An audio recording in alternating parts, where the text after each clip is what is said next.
ആരാ?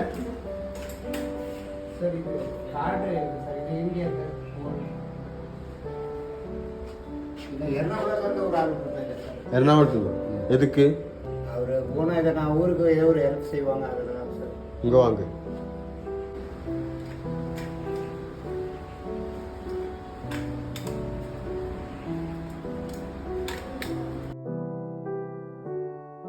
உங்க பேர் என்ன? பிரகாஷ். பிரகாஷா? எவ்வளோ வயசாயிடுச்சு? 42. 42. பொண்டாட்டி பேர் என்ன? ஜெயந்தி. ஜெயந்தி. பசங்க இருக்காங்களா? என்ன வயசு? பசங்க பெரிய பொண்ணுக்கு 23 இருக்குன்னு தோணுது. 23. 2000 பிறந்தது. പിന്നെ பையா 2002. പിന്നെ 2007 சின்னது. சின்னது. 3 பசங்களா? ஆமாம், 2 பொண்ணு ஒரு பையன். சொந்த ஊருங்க? சொந்த ஊர் மகாராஷ்டிரா சார். நான் இங்கே லவ் மேரேஜ் பண்ணி கல்யாணம் பண்ணிட்டேன். சொந்த உங்க ஊர் மகாராஷ்டிரா? எனக்கு சொந்த எனக்கு நெகட்டிவ் மகாராஷ்டிரா. மகாராஷ்டிரா. அப்போ பொண்டாட்டி ஊர்? தமிழ்நாடு. தமிழ்நாடு எங்க? நாகப்பட்டினம்லேருந்து 25 கிலோமீட்டர் போகணும். நாகப்பட்டினம். இந்த சர்க்கஸில் வேலை பார்த்துட்டு இருந்தேன். இது என்னாச்சு காலுக்கு? நான் சென்னையில் வேலை பார்க்கும்போது மேலேருந்து ஓடுது. அப்போ அவர் யாரும் ஒன்றும் கிடைக்கல? காசு கிடைக்கல. ஹாஸ்பிட்டலுக்கு சேர்த்து தான் அவ்வளோதான் சர்ஜரி பண்ணிட்டா. அப்போ அங்கே ஒன்று மேஸ்திரி எல்லாம் ஸ்விட்ச் ஆஃப் பண்ணிட்டு அவ்வளோ. சொந்தமாக வீடு இருக்குங்களா? சொந்தமாக வீட்டு இருக்கு. ஒன்றும் இல்லை, தண்ணி ஊற்றிட்டு ஒன்றுமே இல்லை தானே. இப்போ ஒரு வாரம் ஆகிட்டா இங்கே வந்துட்டேன் சார். பொண்டாட்டிக்கு சண்டையா? சண்டை அது வீட்டிலே வரது இல்லை சார்.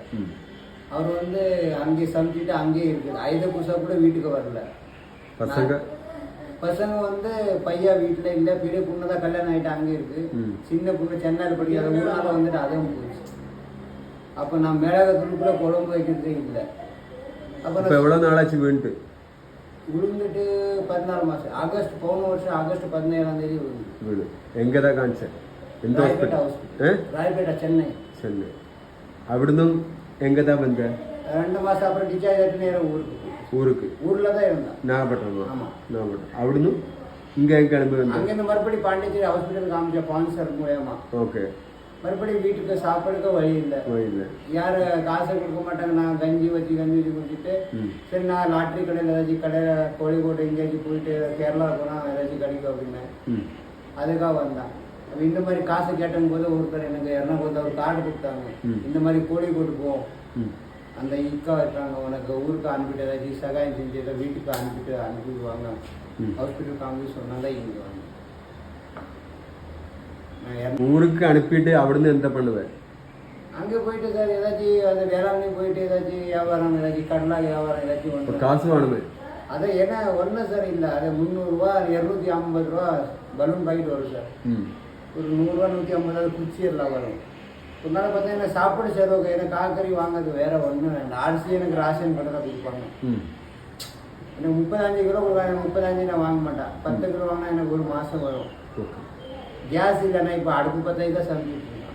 500 பேர் இருந்தாங்க வேலை பண்ண முடியும். 500 பேர் தான் 500 இருந்தால் எதோ தொழில் பண்ணலாம். பலூன் விற்றுட்டு எதோ வியாபாரம் பண்ணிக்கலாம் பீச்சில். இல்லை தண்ணி போட மாட்டோமே. உங்கள் காசு ஐயா இந்த மாதிரி ஹெல்ப் பண்ண இப்படி தண்ணி போடுவாங்க சொல்லுவாங்க. ஏன்னா வீட்டில் யாரும் இல்லை. இப்போ உங்கள் நம்பி தான் மறுபடியும் சார்